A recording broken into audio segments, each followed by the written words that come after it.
at my stuff. All right, here we are recording. And we're still in Roman numerals. I'll be glad when we're out of Roman numerals, so I don't have to keep translating Roman numerals to you all. But we're actually on page 24, XXIV. That's where we left off last week. We'll be starting at the last paragraph. Is there anything that anybody wanted to bring up from last week? Question. Yeah, with the last sentence of last week's paragraph, the denial of death. Yeah. Might make it longer. I wanted to add there. I think that's also, I mean, I do believe it in some, to a degree, because I was thinking that night, I said, oh, I'm going to be at work tomorrow, so let me make my lunch. So denial of death means I'm making lunch for tomorrow. Because if I know I'm going to die tomorrow, it doesn't matter. You know, I'll buy double cheeseburger. What does it matter? I'll enjoy that last meal.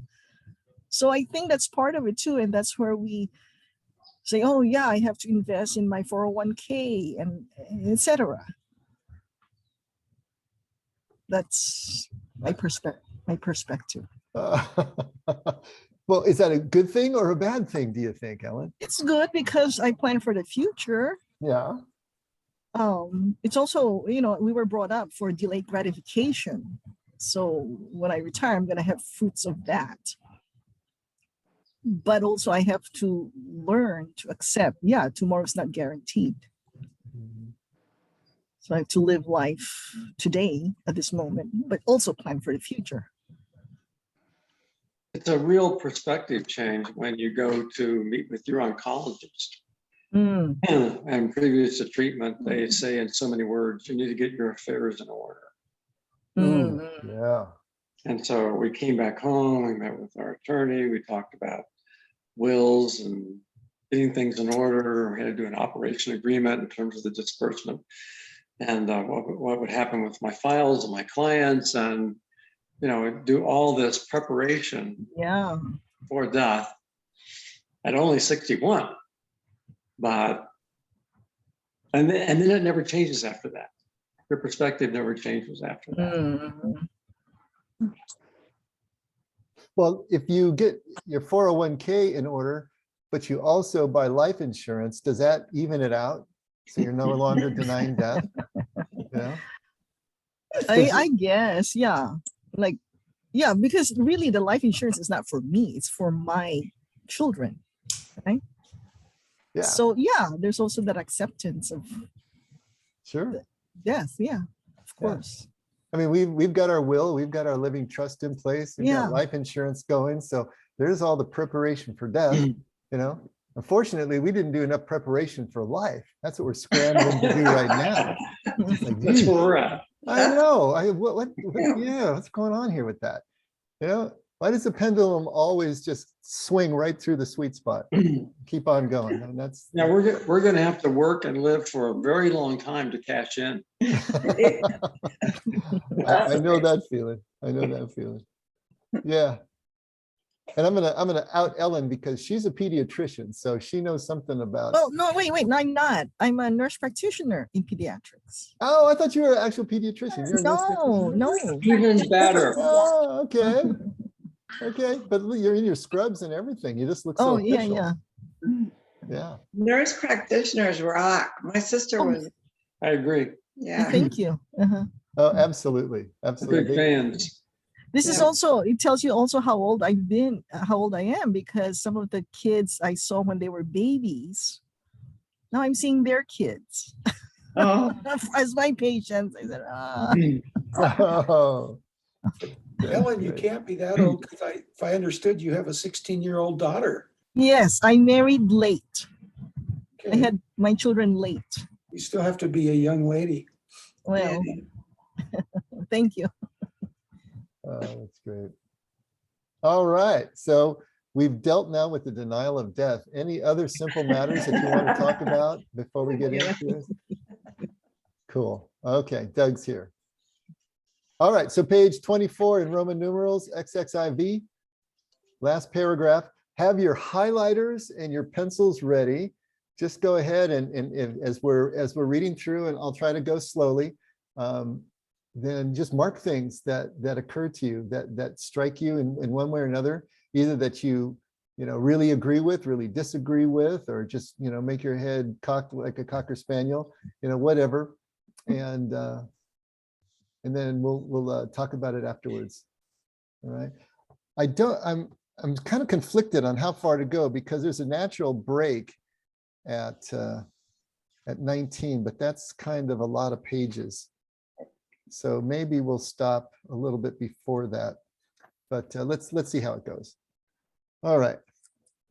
We've been talking about the cognitive dissonance in this denial of death, the cognitive dissonance in us not wanting to go down before we go back up again, that culturally and just in terms of human nature, we are just not geared for this, and we will do just about anything to avoid having to go down into that place of disturbance and that place of unknowing and uncertainty. So he says, some have called this principle of going down to go up a spirituality of imperfection, or the way of the wound. It has been affirmed in Christianity by Saint Teresa of Lisieux as her little way, by Saint Francis as the way of poverty, and by Alcoholics Anonymous as the necessary first step. Saint Paul taught this unwelcome message with his enigmatic, "It is when I am weak that I am strong." Of course, in saying that, he was merely building on what he called the folly of the crucifixion of Jesus, a tragic and absurd dying that became resurrection itself. Like skaters, we move forward by actually moving from side to side. I found this phenomenon to be core and central in my research on male initiation. And now we are finding it mirrored rather clearly in the whole universe, and especially in physics and biology, which is one huge pattern of entropy, constant loss and renewal, death and transformation, the changing of forms and forces. Some even see it in terms of chaos theory. The exceptions are the only rule, and then they create new rules. Scary, isn't it? Denial of the pattern seems to be a kind of practical daily atheism or chosen ignorance among many believers in clergy. Many have opted for the soft religion of easy ego consolations, the human growth model, or the prosperity gospel that has become so common in Western Christianity and in all the worlds we spiritually colonize. We do grow and increase, but by a far different path than the ego would ever imagine. Only the soul knows and understands. What I hope to do in this small book, without a lot of need to convince anybody, is just to make the sequencing, the tasks, and the direction of the two halves of life clear. Then you will be ready to draw your own conclusions. That is why I have called it falling upward. Those who are ready will see that this message is self-evident. Those who have gone down are the only ones who understand up. Those who have somehow fallen, and fallen well, are the only ones who can go up and not misuse up. I want to describe what up in the second half of life will look like and could look like. And most especially, I want to explore how we transition from one to the other, and how it is not by our own willpower or moral perfection. It will be nothing like what we might have imagined beforehand, and we can't engineer it by ourselves. It is done unto us. One more warning, if that's the right word. You will not know for sure that this message is true until you are on the upside. You will never imagine it to be true until you've gone through the down yourself and come out on the other side in larger form. You must be pressured from on high by fate, circumstance, love, or God, because nothing in you wants to believe it or wants to go through it. Falling upward is a secret of the soul. No, not by thinking about it or proving it, but only by risking it, at least once, and by allowing yourself to be led at least once. Those who have allowed it know it is true, but only after the fact.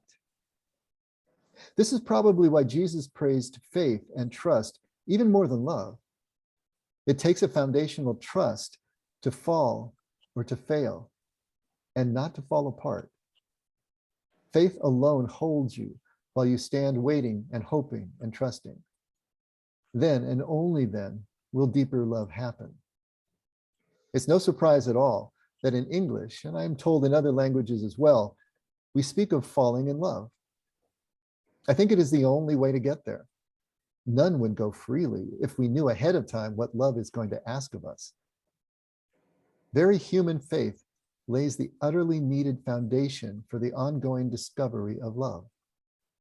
Have no doubt, though, great love is always a discovery, a revelation, a wonderful surprise, a falling into something much bigger and deeper that is literally beyond us and larger than us.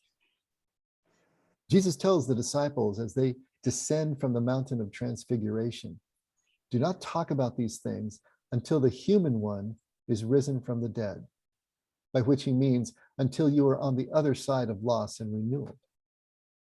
If you try to assert wisdom before people have themselves walked it, be prepared for much resistance, denial, pushback, and verbal debate. As the text in Mark continues, the disciples continued to discuss among themselves what rising from the dead might even mean. You cannot imagine a new space fully until you have been taken there. I make this point strongly to help you understand why almost all spiritual teachers tell you to believe or trust or hold on. They're not just telling you to believe silly or irrational things. They are telling you to hold on until you can go on the further journey for yourself. And they are telling you that the whole spiritual journey is, in fact, for real, which you cannot possibly know yet. The language of the first half of life and the language of the second half of life are almost two different vocabularies, known only to those who have been in both of them. The advantage of those on the further journey is they can still remember and respect the first language and task. They have transcended, but also included all that went before. In fact, if you cannot include and integrate the wisdom of the first half of life, I doubt you have moved to the second. Never throw out the baby with the bathwater. People who know how to creatively break the rules also know why the rules were there in the first place. They are not mere iconoclasts or rebels. I have often thought that this is the symbolic meaning of Moses breaking the first tablets of the law, only to go back up the mountain and have them redone by Yahweh. The second set of tablets emerge after a face-to-face encounter with God, which changes everything. Our first understanding of law must fail us and disappoint us. Only after breaking the first tablets of the law is Moses a real leader and prophet. Only afterwards does he see God's glory, and only afterwards does his face shine. It might just be the difference between the two halves of life. The Dalai Lama said much the same thing. Learn and obey the rules very well, so you will know how to break them properly. Such discrimination between means and goals is almost the litmus test of whether you are moving in the right direction. And all the world religions at the mature levels will say similar things. For some reason, religious people tend to confuse the means with the actual goal. In the beginning, you tend to think that God really cares about your exact posture, the exact day of the week for public prayer, the authorship and wording of your prayers, and other such things. Once your life has become a constant communion, you know that all the techniques, formulas, sacraments, and practices were just a dress rehearsal for the real thing, life itself, which can actually become a constant intentional prayer. Your conscious and loving existence gives glory to God. All of this talk of the first and second half of life, of the languages of each, of falling down to go up, is not new. It has been embodied for centuries in mythic tales of men and women who found themselves on the further journey. We will now take a closer look at one of the most famous. Okay, that was a big bite for us.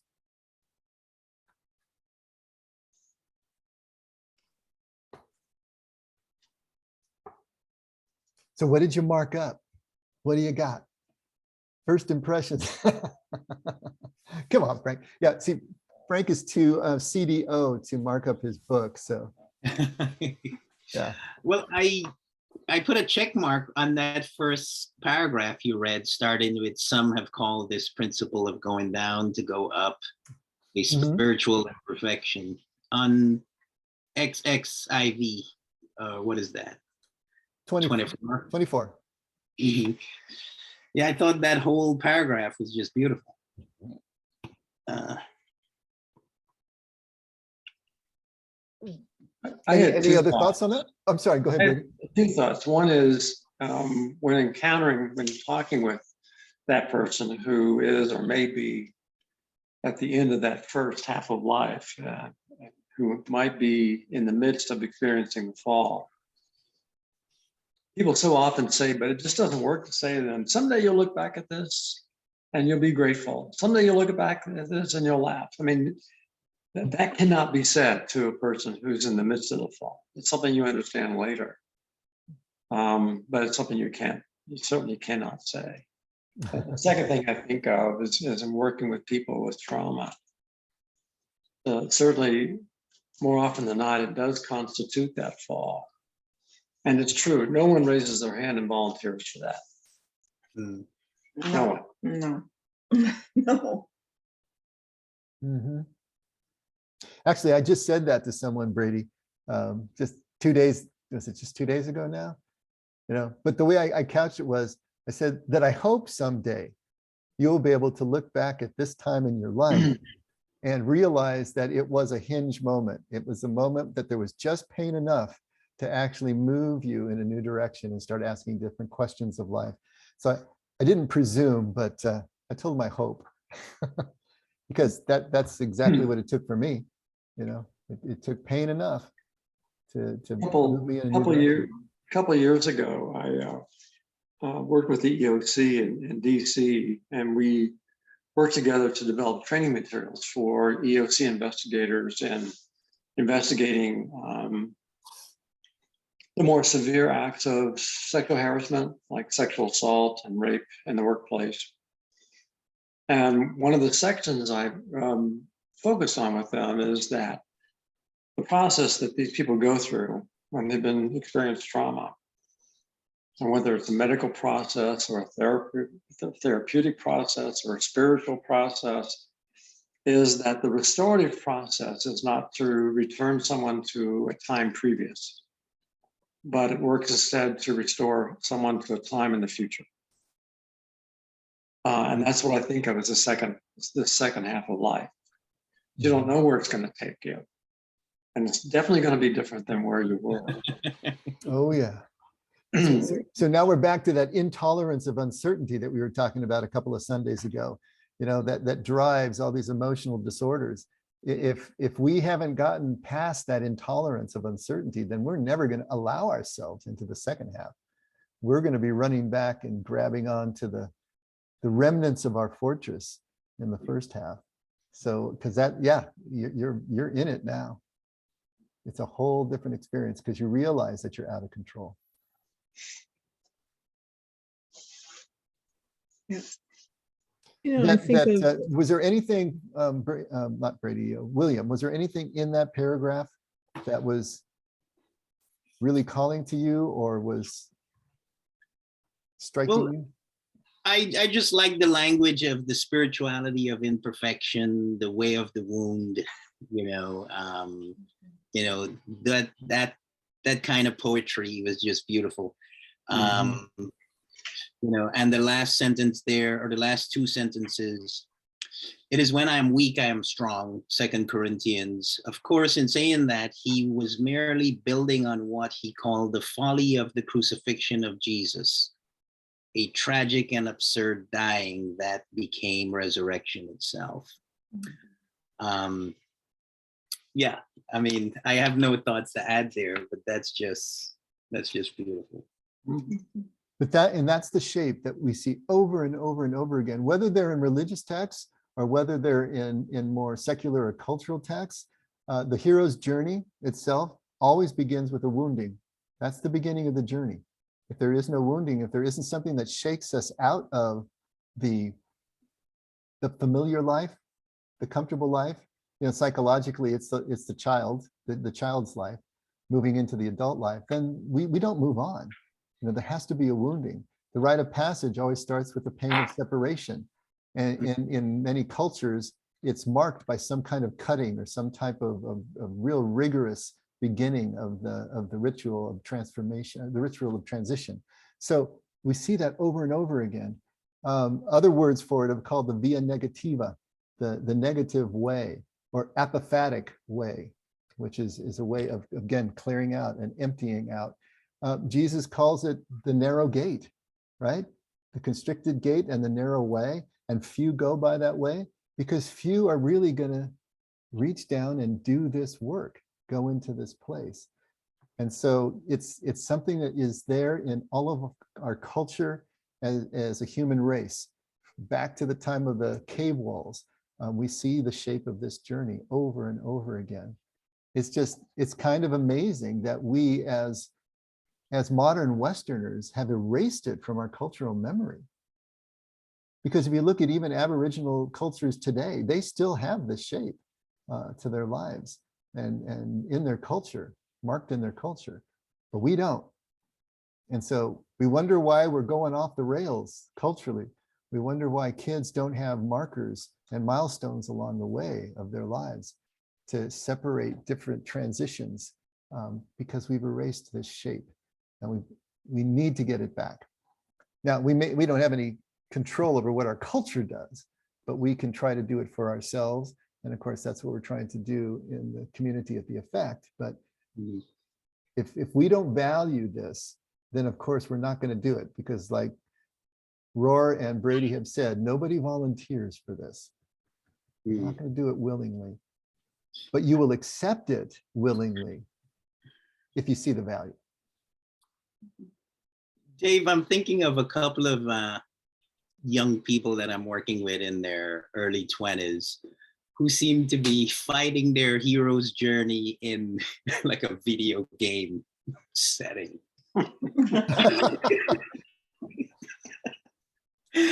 And yeah, I'm just thinking of what the implications of that is when you have like all of the elements of the hero's journey in a virtual world.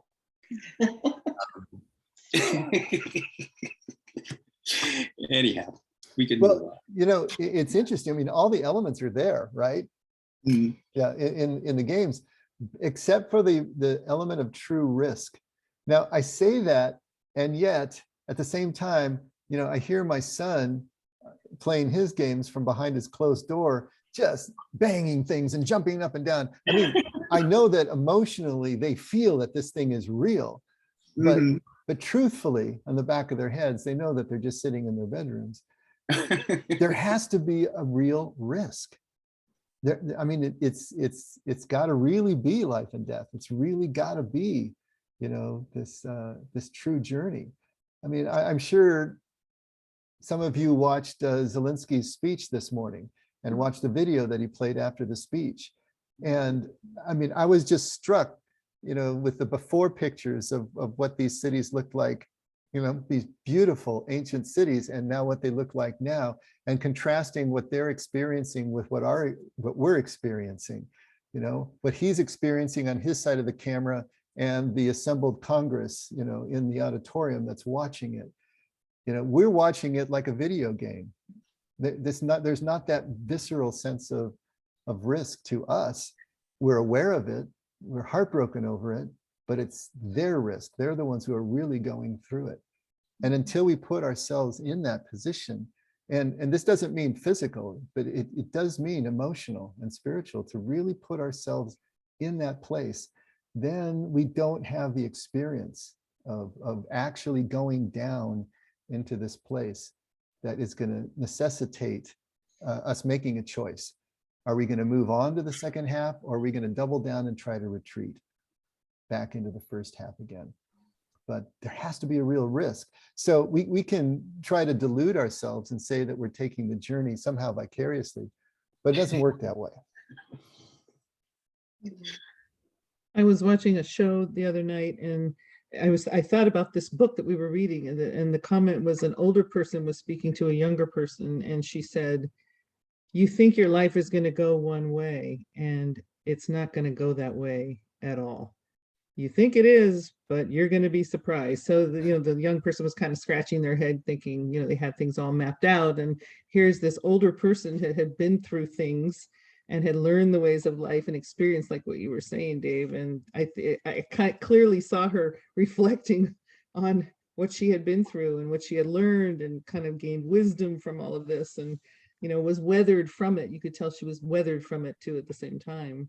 But I was also thinking bizarrely when I was when you were reading this, Dave, about people that have traumas in their lives at an early age, and they don't make it to the second half to reflect on anything. They're just gone, and some horrible thing happens to them and they're gone. And so I guess the only thing I can make of that is those that are around them now are experiencing that trauma of that loss, or the trauma that happened, and that becomes their journey. That person never gets to experience their own reflection because this horrible thing happened to them, maybe at an early age, and they never got to really reflect on why this happened to them or why I went in this direction.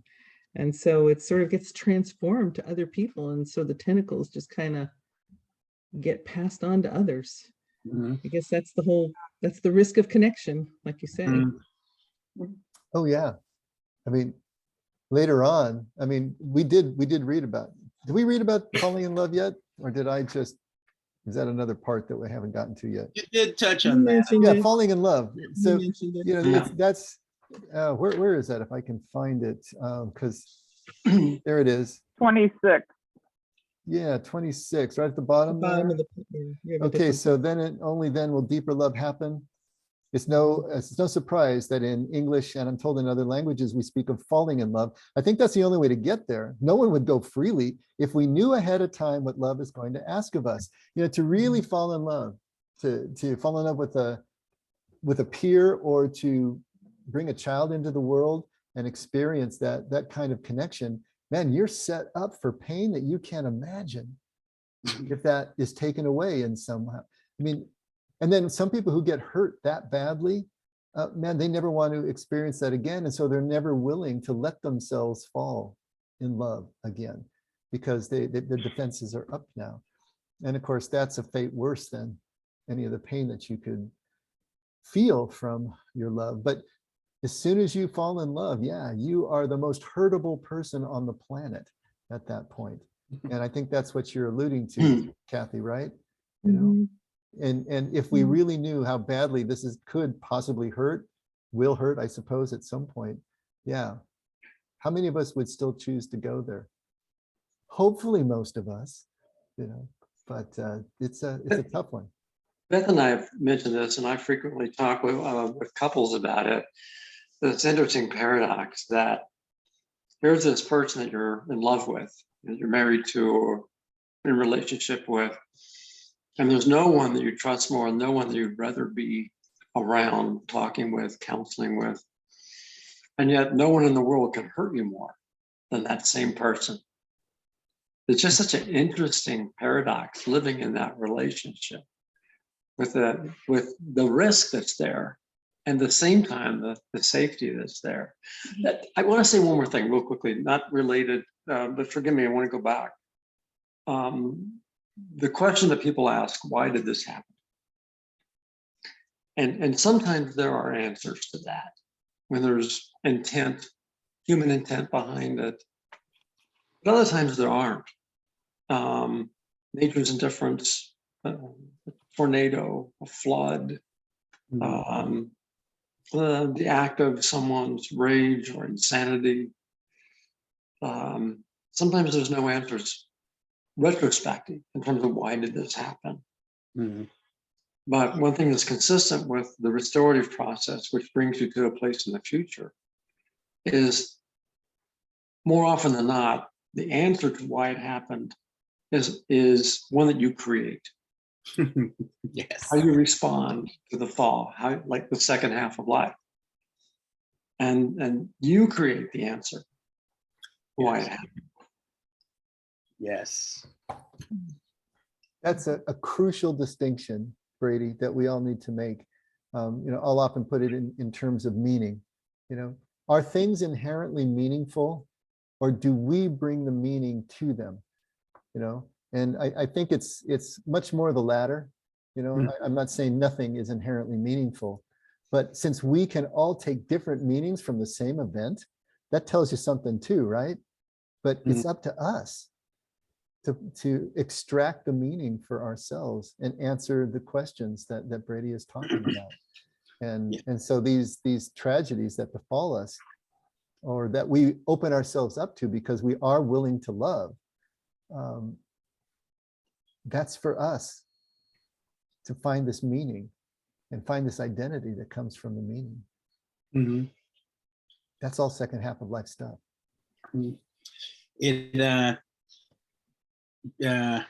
Brady's comment there reminded me of Viktor Frankl's, I think one of his lines was, when we begin to ask what's the meaning of life, it's important to remember that I am being asked. Like I'm being asked the question, essentially. And it's, I am I'm the only person that gets to answer why. And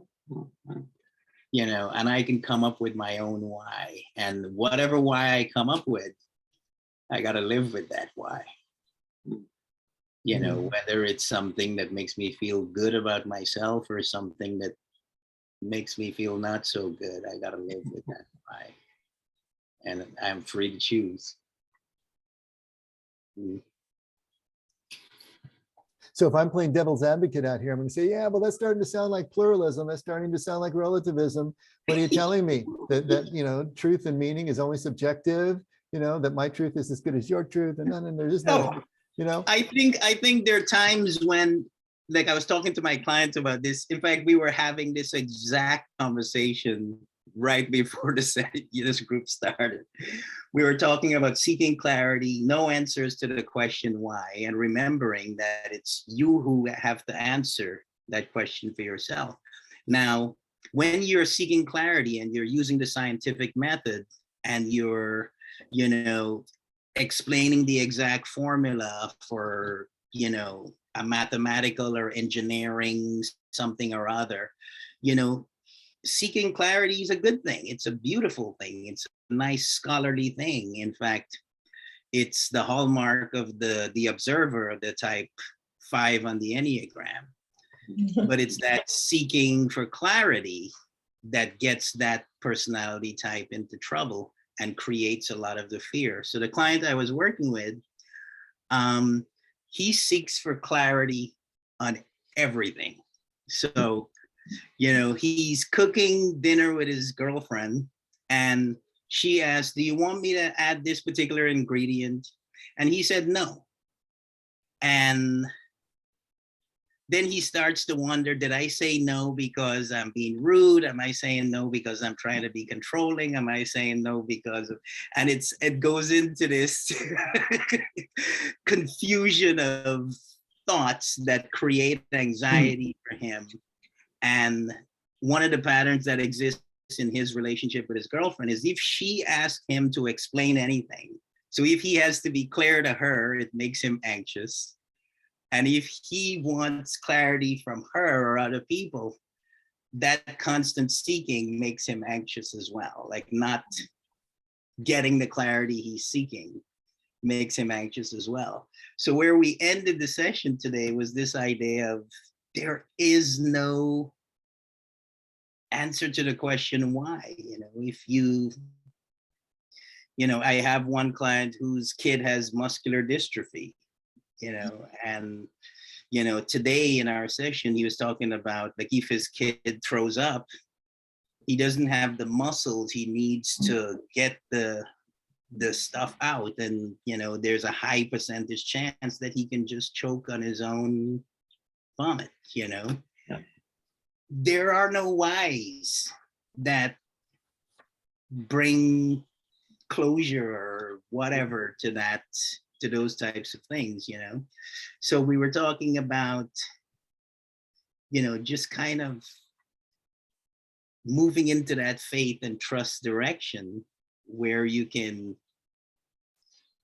say yes to the mystery and don't worry about the why. And so where we focused on was clarity is good when you're a scientist. In relationships, seeking clarity is a death sentence. At least for him, because it's like every little thing he's second guessing. So just learn how to be comfortable not knowing. How do you get certainty in love? How do you fall in love with how do you move into a loving relationship with this certainty guarantee? Like, we're gonna get married and have kids and so on and so forth. And unless I'm 100% sure of that, I'm not gonna fall in love. Like, it just doesn't work because we never have certainty. We never have clarity. And the moment we think we have clarity and certainty or control, it's a complete illusion, and we didn't have any of that crap anyways. So yeah, that was kind of long-winded, but Well, it reminds me of the story of Mother Teresa, where the priest goes to her and asks her to pray for him. What shall I pray for? Clarity. I'm not going to do that. Why? Because that's the last thing you're clinging to and need to let go of. But you have clarity. I don't have clarity. I have trust. I'll pray that you find trust. So yeah, there's nothing wrong with seeking greater and greater clarity, as long as that doesn't become the reason that we don't go ahead and risk, actually set a course and go. It's like we were talking about these people with the emotional disorders, because they have an intolerance of uncertainty, fall into two categories by that study. Those who keep seeking more and more data to try to get past the uncertainty and therefore never really engage life, or those on the other hand, which are a lot of the religious folk, who just pretend that the question is already answered because the Bible says so, or doctrine of the church says so, or whatever. And they also are dealing with their intolerance of uncertainty in a different way. Mm. That doesn't mean that we stop looking for clarity. It doesn't mean that we stop striving for excellence. It means that we are willing to engage now and still admit the uncertainty of what we don't know now. And balance the two. I mean, that's the key. And I was looking for it in here, but I can't, I'm having trouble getting back to things that I had actually marked up. But somewhere in what I just read, and maybe someone else will know where it is, he's talking about where you can only see this in retrospect. You won't see it as you're in it. You'll realize it later. Like you just Brady just brought up, or maybe it was William brought up, someone who the child has muscular dystrophy, and you have to go through that. Well, in the midst of all that, and Brady did say, you don't talk to someone about they'll be grateful for this later, while they're in the midst of it, because they're not going to accept it. But the truth of the matter is, as you get through that period of your life, if you successfully run the race, as Paul used the metaphor, you can look back and see why. You can see why and how, and the meaning of it, and how it grew you. But you're not aware of it while you're doing it. You're just doing it. And it's you wish it could be different, but this is the way it is. That's why faith becomes such a huge, huge piece of all of this. It's the only thing that gets us through, the ability to keep acting in the face of this uncertainty and doubt, unknown, right? This may be irreverent, but a lot of times when I'm talking with people in the midst of trauma or about this same thing, depending on their background, sometimes I'll misquote. This may be profane, but that scene where Moses wants to see God, and God says, I'm not going to show you my face. I'm going to cover your face so you don't see cover your face so you don't see my face, but I'll show you my backside. And I always think of it as God saying to us, I'm not going to tell you what I'm going to do, but you'll know what I've done. And it seems like it's along these same lines. I'm not going to tell you what's coming up and how I'm going to act. I'm not going to reassure you everything's going to be okay, but you'll know. And this is the way life works. I mean, think about it. We've all got enough decades behind us now. You know, we can take a look at the way life has rolled out for us. You know, it doesn't appear the way you think it's going to appear, but it starts to make a kind of sense. The patterns start to assert. You can see what's going on if you're paying attention. And if you're willing to stop looking just for the clarity, the cessation of uncertainty, and kind of see what's unfolding here. And then it starts to make a different kind of sense. And that's where all of this is pointing. And it's not just religious, it's across the board. It's just life, you know, Right. of which religion is a part, but it's life. And if we can't grasp this, then we're always going to be fighting the way life is, which means like this client William is talking about, he's stressed wherever he turns, wherever he goes, but he's bringing the stress with him. It's not there inherently. He's taking it with him because of the attitude, because he's still fighting what is and life as it is. This is what we're trying to get away from. But you got to be ready. Take a look at the bottom of 25, XX5. I like this paragraph as well. What I hope to do in this small book without a lot of need to convince anybody is just to make the sequencing, tasks, and direction of the two halves clear. Then you will be ready to draw your own conclusions. That is why I've called it falling upward. Those who are ready will see this message is self-evident. Those who have gone down are the only ones who can understand up. You know, this business of being ready is so absolutely important. You know, Jesus talks about not, you know, giving what is holy to dogs and give your pearls to swine. You know, it's the same thing here.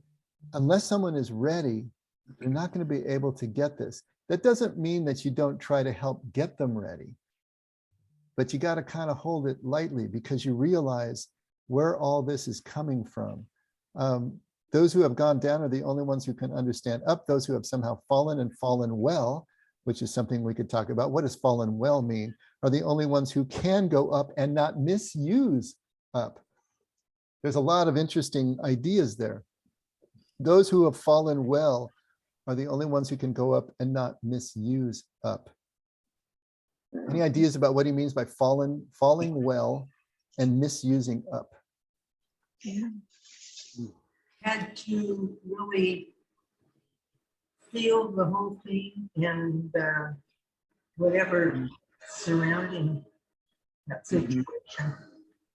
That's good, Linda. Yeah, that you've actually pressed in. You've inclined forward. You felt what you needed to feel. You didn't repress it. You didn't medicate it. You know, you actually accepted it, pushed through it, got to the other side. That would be falling well. Yeah. I was thinking of rock bottom, like just hitting rock bottom, like falling and really hitting the ground. And maybe it means, you know, it could mean also somebody coming out from a trauma on the other side and not just remaining in a bitter place and not really getting past it to heal.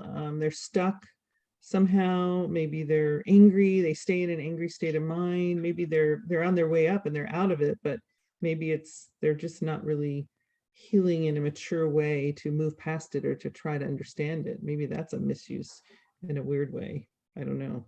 Okay. Or also drinking a lot or using things like that that are abnormal. Could you find that? Well, that would be not falling well, certainly. Yeah, absolutely. Well, I could say that I keep moving into global events here. I could say that Putin is misusing up. I mean, he's a man who has achieved, success as the world measures it. But what is he doing with it? So if you haven't fallen well, then the successes or the ups that you do work toward or experience in life can become abusive. That's one of the things that came to me as I was reading this sentence. So it sounds like what you're saying is to fall well is to really accept the fall. Yes. You really understand you've fallen, you've lost everything. Your ego's demolished, that's happened, as opposed to kind of appearing to fall, but really not, kind of denying it, softening the fall, taking out insurance claims. And then misusing it, using the upside. I mean, I can just think of any example, misusing power, misusing position, misusing wealth. Certainly, any kind of ego-driven misbehavior at the expense of others.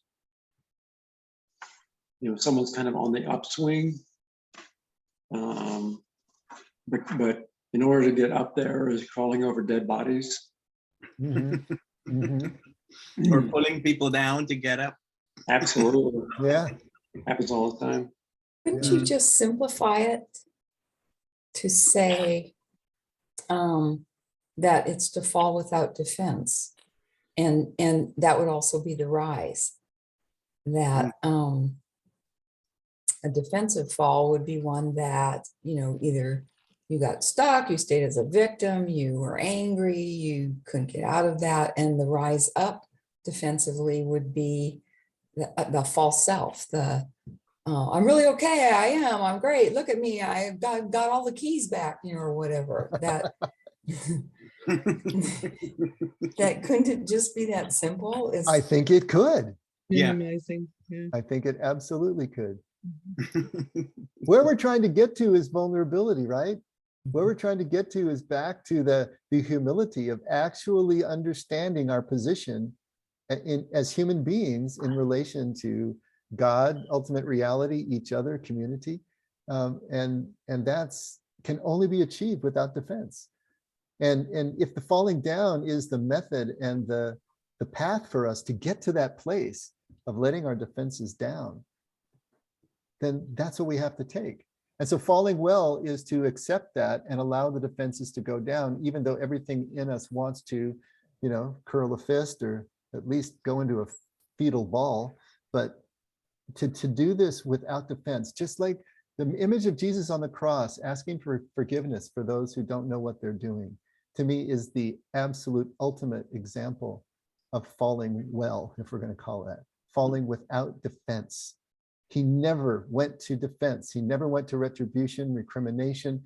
He never went to vindictiveness. He stayed to the very end in that same position. That's what the cross is all about. And that's what he's referring to when Paul says the folly of the crucifixion, a tragic and absurd dying that became resurrection itself. All these paradoxical statements that are pointing to the same thing. So yeah, falling well is falling without defense. Misusing up is being up with defense. I can't imagine that Putin is a serene individual. See, he's driven, I would imagine, by fear.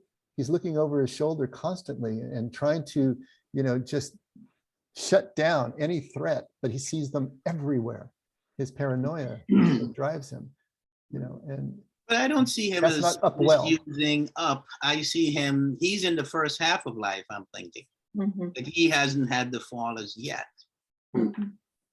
But he's up in the sense of the success that we normally think of in terms of at least worldly success. Right. But he's misusing up.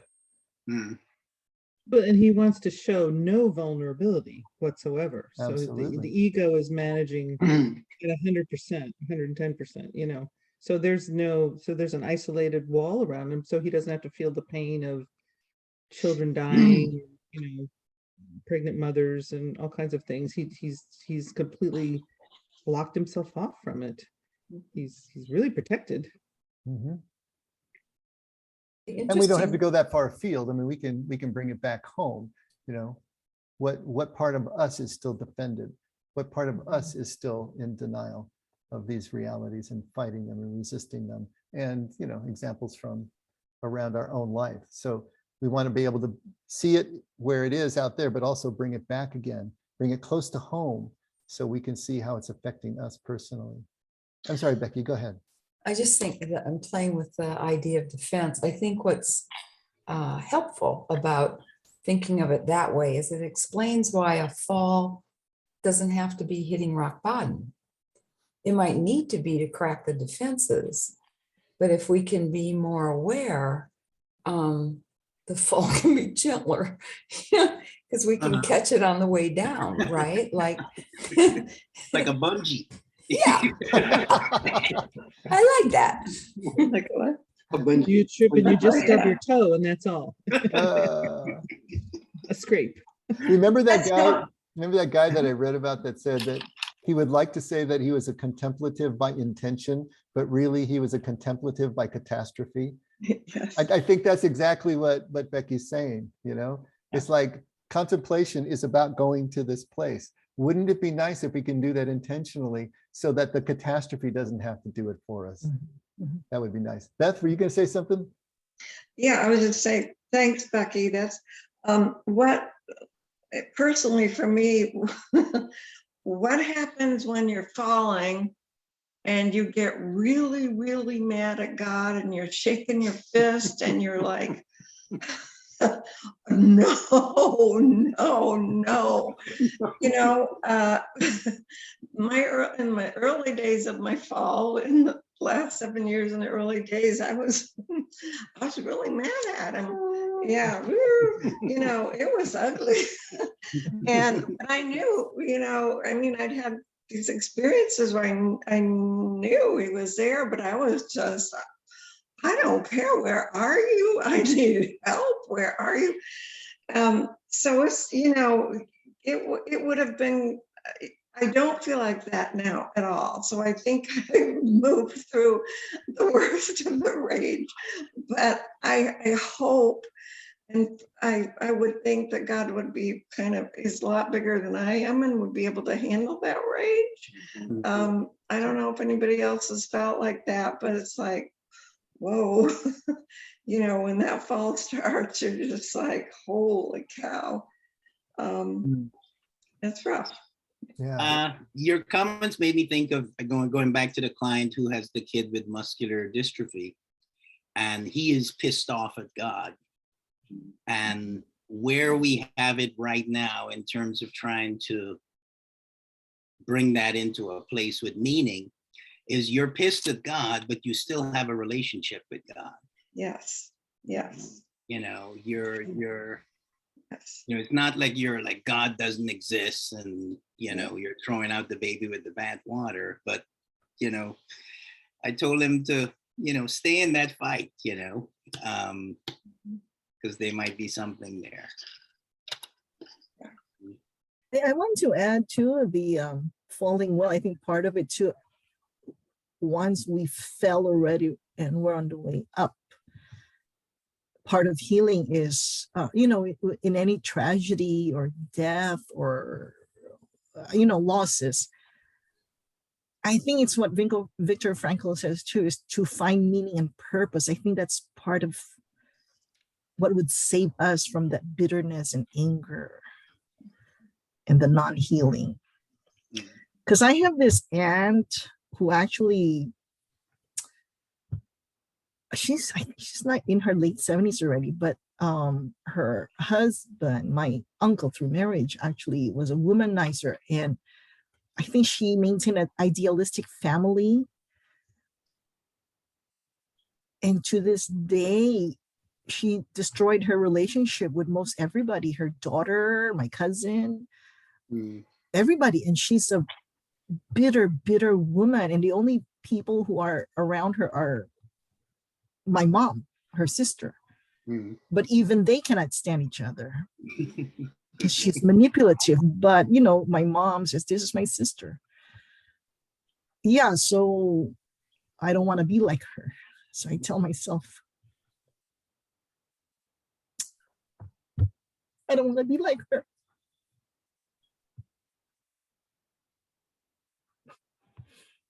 I want to find joy and happiness in my life. I don't want to be like her.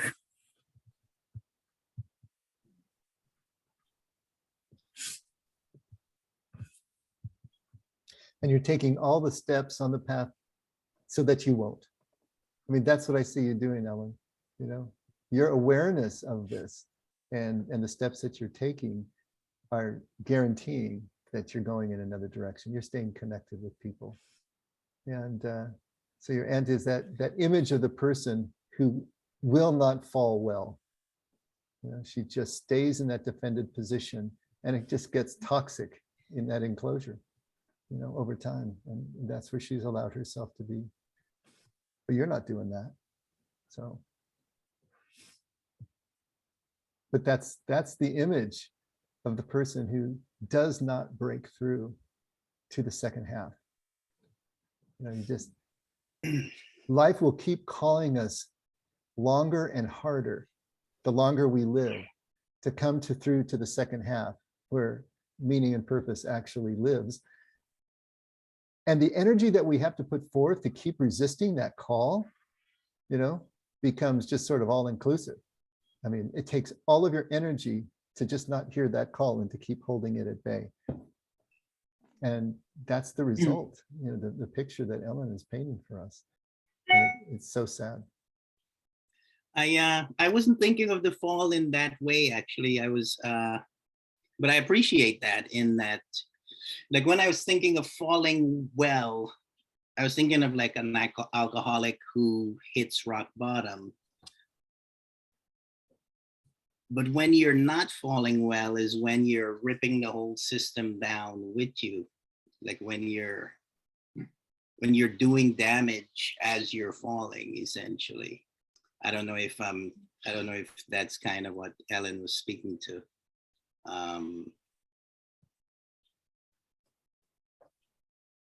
But I think we need to revisit this falling well, not falling well thing. Because I'm not too clear on it at this point. Well, I think Becky probably put the best, you know, kind of verbal brackets around it in terms of falling defensively or falling without defense is probably the best. I mean, when you talk about an alcoholic, that's sort of a self-inflicted fall to a certain degree, right? Ellen's talking about something that, you know, there's a victimization there. I mean, this woman has been the victim of her husband's infidelity and the victim of a divorce, but she stayed the victim. In other words, she imagines herself not to have a choice, that she can do anything else, and she stays in that place. So the fall wasn't any of her choosing, and it wasn't anything that was due to her actions necessarily. But she didn't fall well because she stayed defended. And she stayed not allowing herself to move back into a vulnerable place and to let that ego kind of dissipate, to let the fall move her away from that egoic position. And that's the whole point of this. You know, what the fall is all about is to separate us from our ego and to realize that there's something left after we're separated from the ego, you know? Kind of like separating an egg. We still got the white, even if the yolk is gone, right? There's still something there. And to realize that and to know something about that true self is what this is all about. So falling well is that experience. And I would imagine it gets complicated, like in Asian cultures, when there is a respect your elders kind of, you know, don't shame the family kind of, you know, energy that's built into the pie. And what falling would look like when those cultural expectations are superimposed on different things. So how do you how do you fall well? And many don't. You hide it from the public. You hide it. Hide Exactly. it. You don't. Yeah. Yeah. How do you have this ego-less experience when you are naturally invested in respecting this tradition of secrecy, I guess. I don't know if Yeah. secrecy is the Yeah. right Yeah. It is. It's a Yeah. lot On of. the other hand, this is what Buddhism is all about. Buddhism is all over this. Zen Buddhism in Japan is all over this. I mean, they're all about getting to this egoless state. And so it's there, it's superimposed in the culture. So, you know, it may be more difficult. Hey, it's going to be difficult for us in our culture. You know, we're not even an honor shame society, but it's still going to be difficult for us in our culture because we idolize success, we idolize up. And there's no way that we're going to value down in our culture either. So we're all going to be salmon. We're all going to be swimming upstream, you know, if we're going to try to really do this. And that's going to be the key to it all. Just realize that these things are built in, these difficulties are built in, and we just need to be aware of them so that we can continue to keep on the path, even if everything is screaming, danger, Will Robinson. All right. Wow, we're actually past time. So we're going to need to wrap this up, but this was another great conversation. You know, I want to see if I can ask Danielle not to dominate the conversation so much. Gosh, Danielle. She talked entirely too much. Give it a rest, dear. All right. Glad you're here, honey. All right, let's see. Oh, we don't have Scott to kick around tonight. Would anyone like to close us in prayer tonight? Anyone that we normally don't hear from? William just took a potato chip, so that lets him out. I see he did that already. All right, going once, twice, Franctified. You've done it once. Fold. Go You ahead. fold. You do it, Dave. What's that?